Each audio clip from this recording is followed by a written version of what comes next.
Assalamualaikum warahmatullahi wabarakatuh. Selamat pagi anak-anak kelas 5. Bagaimana kabarnya hari ini? Semoga semuanya dalam keadaan sehat walafiat.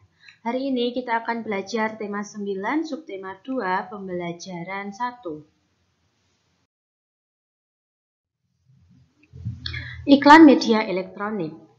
Iklan media elektronik adalah iklan yang penyebarannya melalui media elektronik. Contohnya iklan televisi, iklan radio, dan iklan internet. Jenis iklan media elektronik. Yang pertama, iklan radio. Pemaparan iklan melalui media radio hanya bisa didengar melalui audio atau suara.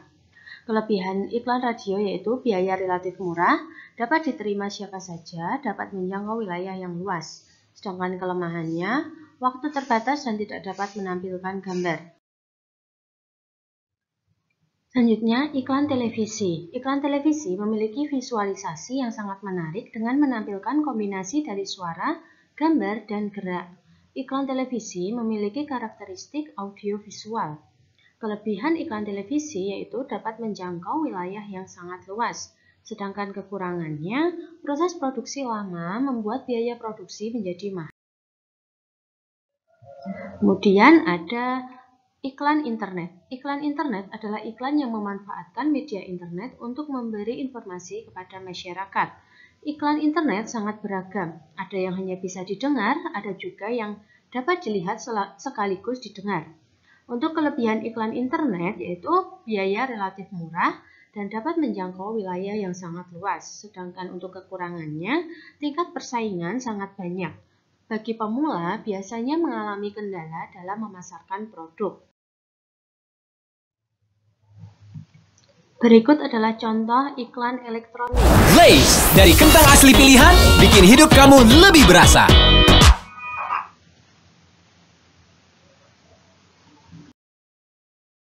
Yang selanjutnya, kita akan belajar mengenai penggolongan materi.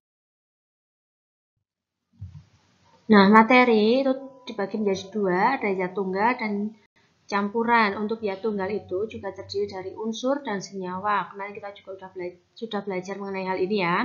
Adapun contoh unsur itu ada perak, emas, besi. Kemudian untuk senyawa ada garam dapur, urea, gula maupun air. Sedangkan untuk campuran itu juga dibagi menjadi dua, yaitu campuran homogen dan heterogen. Untuk homogen itu jika campurannya itu dapat tercampur secara merata dan zat penyusunnya sudah tidak dapat dipisahkan lagi.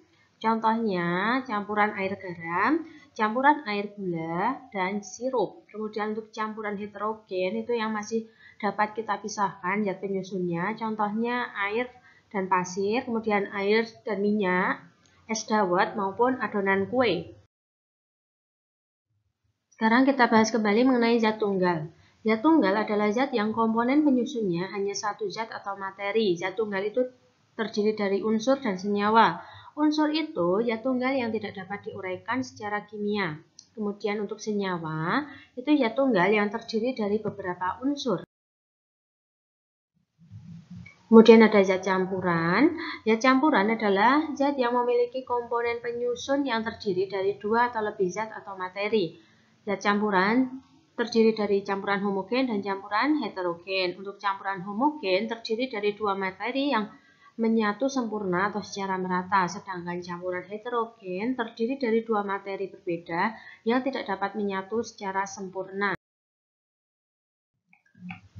Nah ini ya, campuran homogen, ciri-cirinya, komponen penyusunnya tidak dapat dibedakan, partikel-partikel zat tercampur merata dan tidak akan mengendap jika didiamkan.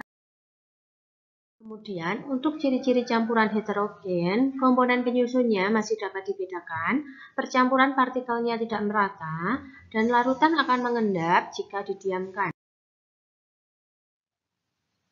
Untuk hari ini, kita akan belajar percobaan tentang campuran homogen dan campuran heterogen.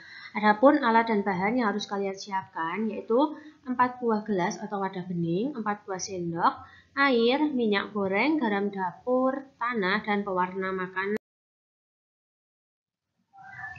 Untuk langkah-langkah percobaannya, yang satu, berikan tanda pada gelas atau wadah yang sudah disediakan. Kalian beri tanda A, B, C, dan D.